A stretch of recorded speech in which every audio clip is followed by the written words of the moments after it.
Shalom, aujourd'hui nous allons étudier la loi de l'humanité selon la tradition d'Israël. C'est une chose relativement bien connue qu'il y aurait 7 commandements qu'on appelle la loi noachide qui sont destinés à l'ensemble de l'humanité. Les 7 commandements sont, à savoir, des interdictions. Ce sont des commandements qu'on appelle donc négatifs. Il n'y a pas a priori de contenu positif dans la foi, pour le minimum requis de la part de l'humanité. Il s'agit donc de plusieurs interdictions. Tout d'abord, l'interdiction de l'idolâtrie, le refus du paganisme. Deuxièmement, l'interdiction de l'homicide, du meurtre, l'interdiction donc de mettre à mort un être humain. Troisième interdiction, celle de la débauche, les interdits sexuels, qui ont besoin donc d'être détaillés. Et puis il y a l'interdiction du blasphème, ne pas employer de paroles irrévérencieuses envers le Créateur du monde. Et puis il y a l'interdiction du vol, de la transgression de la propriété de l'autre. Il y a également l'interdiction de la violence envers les animaux, c'est-à-dire ne pas consommer de la chair d'un animal encore vivant, et une autre interdiction qui n'est pas vraiment une interdiction, mais qui est d'avoir des tribunaux qui jugent les transgressions de cette loi. Ce sont les 7 commandements de la loi noachide. S'agit-il d'un maximum? Serait-ce là tout ce que Israël attendrait de l'humanité? Certainement pas. Il s'agit ici d'un minimum. Il y a, si vous voulez, un seuil d'entrée qui est absolument indispensable pour que puisse commencer à s'instaurer le dialogue entre Israël et les nations. Il faut d'abord s'être libéré de la barbarie fondamentale. Il faut être capable de surmonter la nature. Ne pas tuer, ne pas voler, ne pas pratiquer le paganisme, tout cela sont autant d'interdictions qui permettent à l'homme de commencer son cheminement spirituel. Alors évidemment, on peut se dire, mais tout cela, ce n'est finalement que ce que l'on appelle la morale naturelle.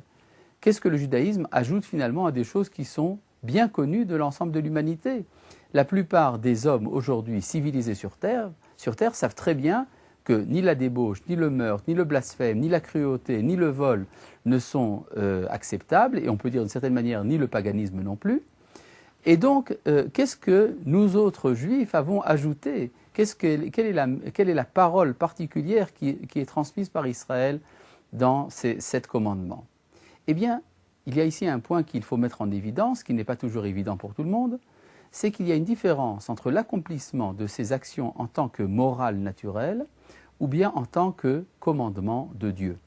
Lorsque je suis fidèle à la morale naturelle, lorsque je m'acquitte des impératifs moraux, finalement, j'accède à une plénitude de mon être humain en tant qu'être de nature, de morale naturelle, mais finalement, je reste dans le cadre de la nature. Par contre, lorsque je suis conscient qu'il y a ici 7 commandements qui sont donnés par le Créateur du monde, alors j'accède à ce qu'on appelle une dimension hétéronome. Je sors du cadre de la nature pour m'attacher à l'infini. Or, l'infini n'est pas accessible par l'homme lui-même. Il faut que ce soit l'infini qui vienne à l'homme. Il faut que ce soit Dieu qui donne son commandement. Et donc, pour que l'humanité soit capable de se sanctifier, il faut qu'elle accepte les 7 lois noachides en tant que commandement du Créateur du monde, transmises par l'organe d'Israël à l'ensemble de l'humanité.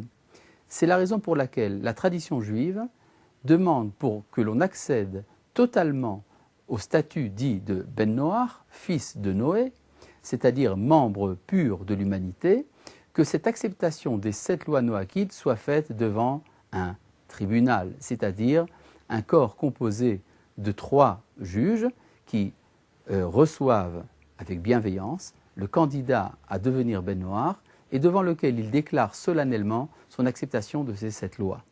À partir du moment où ces lois sont acceptées, c'est alors que commence tout un cheminement spirituel dans lequel chaque individu, ou bien chaque groupe humain, ou bien chaque nation intègre, en s'inspirant de certains messages du judaïsme, des actions supplémentaires qu'il diagnostique comme étant celles qui peuvent lui donner un surplus de sainteté un surplus d'attachement au Créateur et à travers cela réussir le bonheur de l'humanité.